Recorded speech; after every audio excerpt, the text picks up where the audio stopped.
Thank you for coming back and supporting my channel. Make sure you subscribe to support me. I bring you daily real-life stories. My name is Jake. I'm 40 years old and married to my wife for 13 years now. I was in Tokyo when it happened. A 3-week business trip. Part of a high-stakes negotiation I'd spent months preparing for. I remember I just wrapped up a long day at the client's office, completely drained but proud. The deal was going well. My colleagues were celebrating, and I was about to join them when I noticed an email notification on my phone. It was from Diana, my wife. The subject line read, "Let's not pretend anymore." My stomach sank. At first, I thought it was a joke. Diana had a dark sense of humor sometimes, especially when she felt neglected during my trips. But as I opened the message, my heart started racing. It was no joke. She wrote, and I quote, "I've given this a lot of thought, and I think it's time we stop pretending. I'm filing for divorce. I've already sent the papers through my lawyer. I'm sorry, but this is what's best for both of us. You've changed, and so have I. Please don't try to call me. Amanda." No explanation, no conversation. Just a cold, calculated decision served me through a damn email. I sat in my hotel room that night, staring at the ceiling, trying to piece together what had gone wrong. Sure, things had been rocky. We'd argued more than usual the past few months. She didn't like that I traveled often. She said I was married to my work. And I'll admit, I'd been under pressure. I thought once I closed this deal, I could come home and make it up to her. But apparently I was too late. The next few days were a blur. I couldn't eat. I couldn't focus. My coworkers thought I was sick. I didn't correct them. I powered through the meetings with a fake smile, all while replaying our last conversation in my head. It was just 5 days before my trip. She made me breakfast. We talked about the garden. She kissed me goodbye. No signs. No breakdowns. Just silence before the storm. I kept thinking, what kind of person ends a marriage with an email? After 7 years together, you can't even look me in the eye? Still, I respected her request. I didn't call. I didn't reply. I just sat with the silence, and it was deafening. But something didn't sit right. I knew Diana. She was impulsive, emotional. But this was cold, detached, and so unlike her.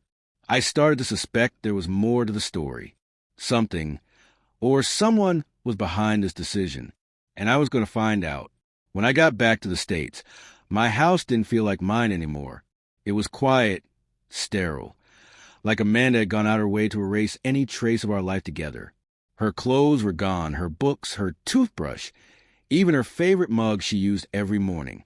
It was like she vanished into thin air, taking all our shared history with her. But she missed a few things.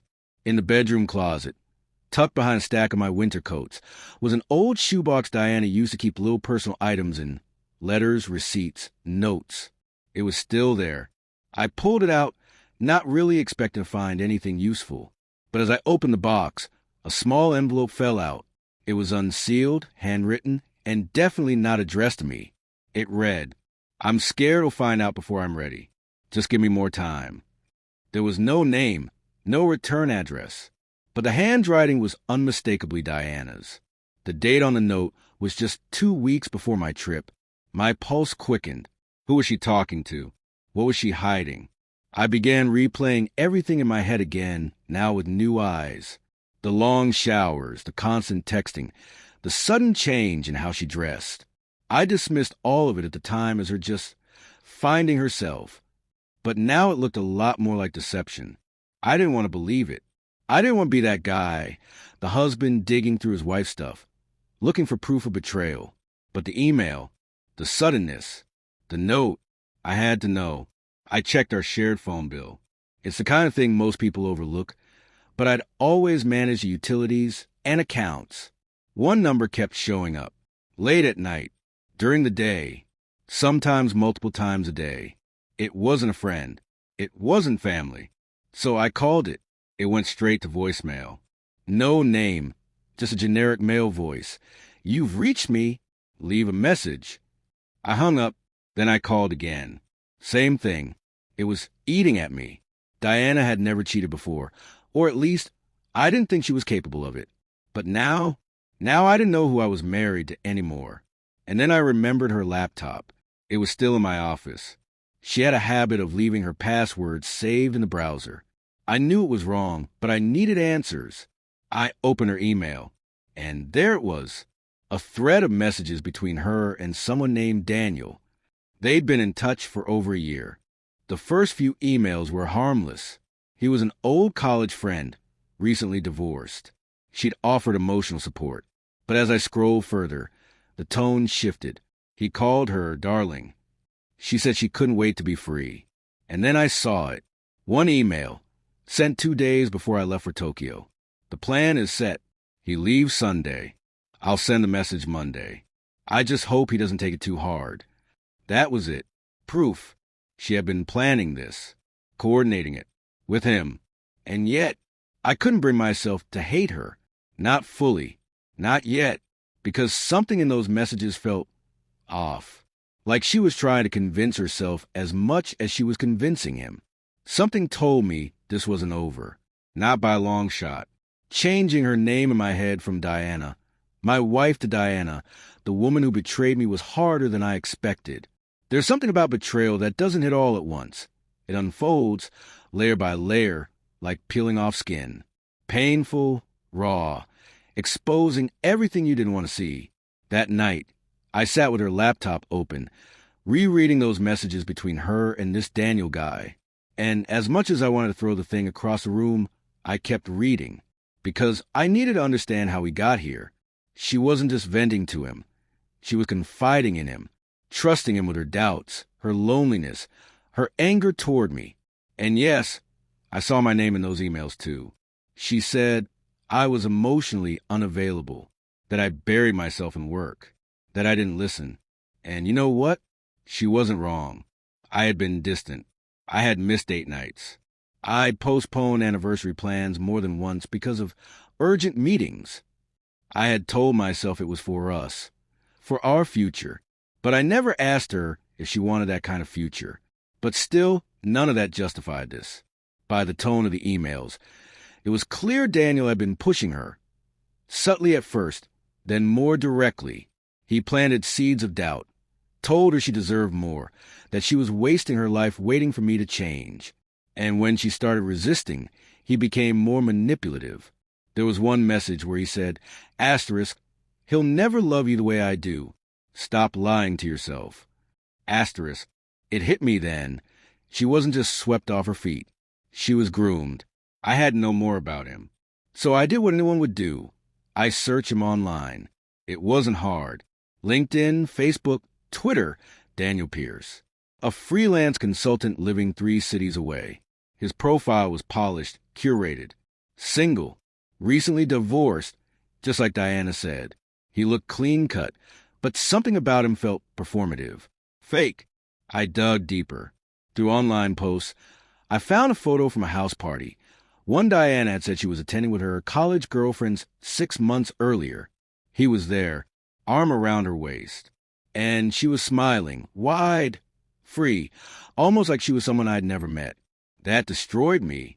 I remember just sitting there in the dark, feeling like the past few years of my life had been a lie, that I'd been sleeping beside someone who was slowly slipping away, and I never noticed. But then, something changed. I started to think past the pain, past the shock. I began analyzing it all like I would a business negotiation, and something in the way she wrote to Daniel didn't fully track. She seemed torn. In one message, she said, sometimes I wonder if I'm doing the right thing. He's a good man, just tired. That wasn't the voice of someone fully committed to leaving. That was the voice of someone trying to convince herself it was right, even when she wasn't sure.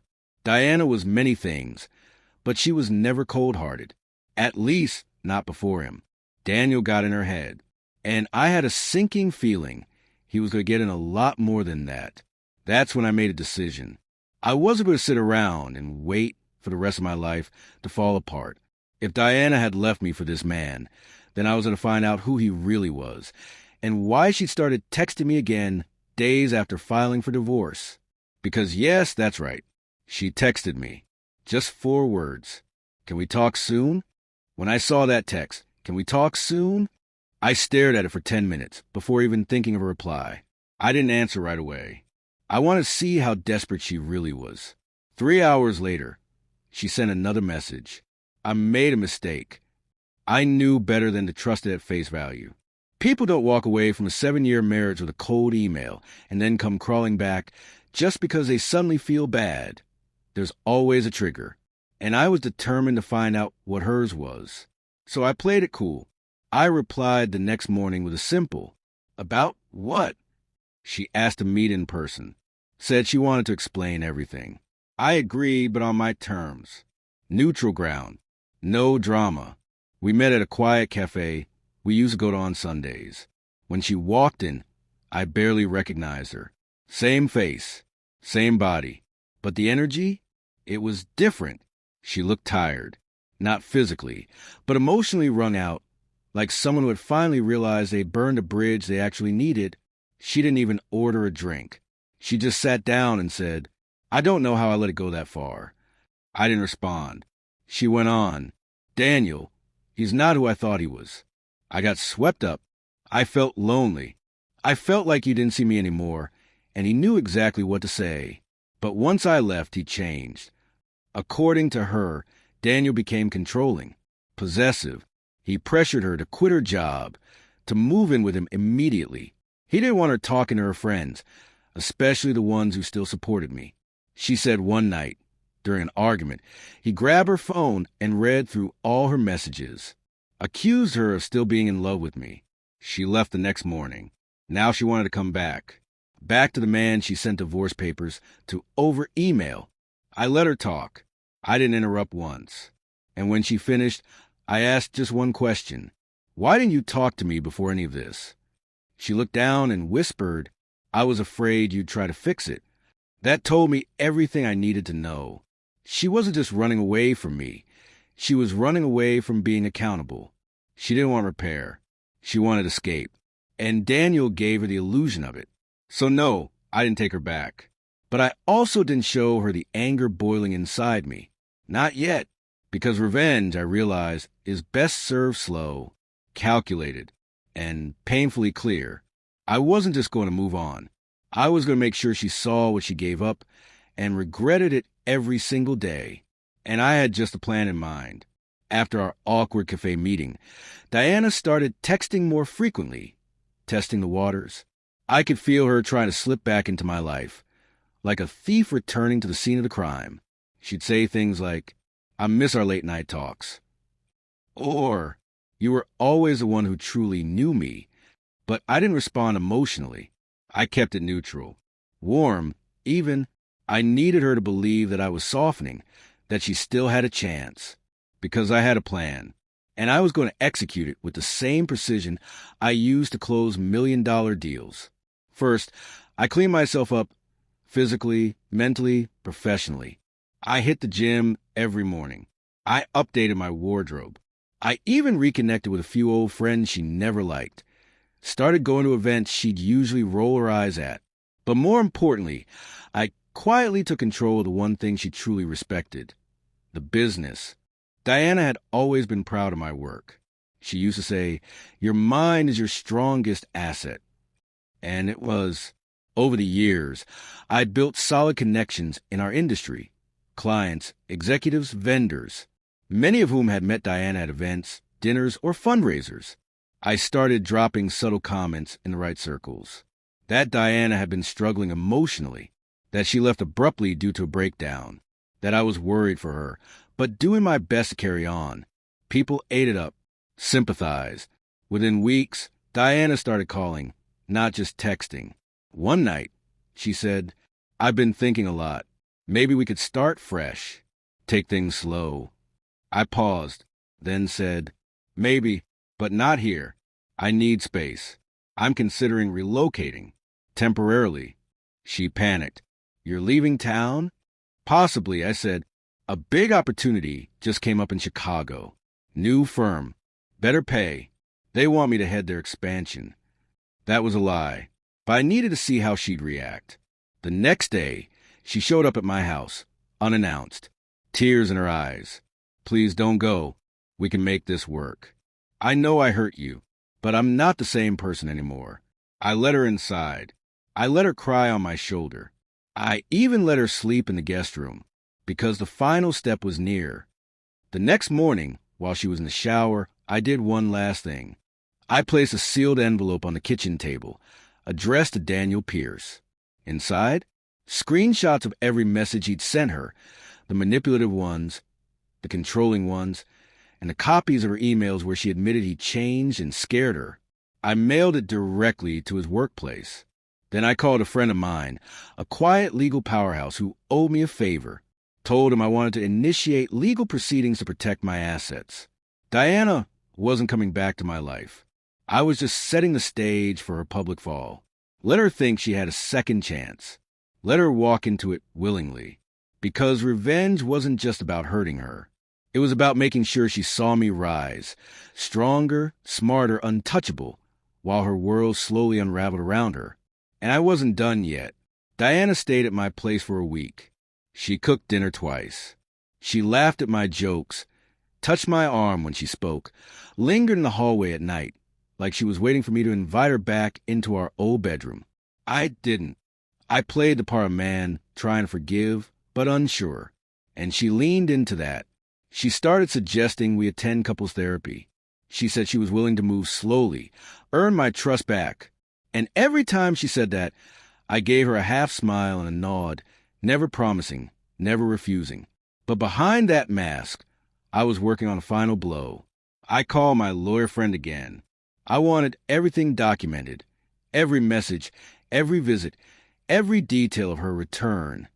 Because I wasn't just going to walk away. I was going to strip her of the leverage she thought she had. I filed for divorce again, but this time on my terms. On grounds of infidelity, with full evidence. I included screenshots of her emails with Daniel, her confession at the cafe, the messages where she begged come back. But I didn't stop there. Remember that industry we were both part of?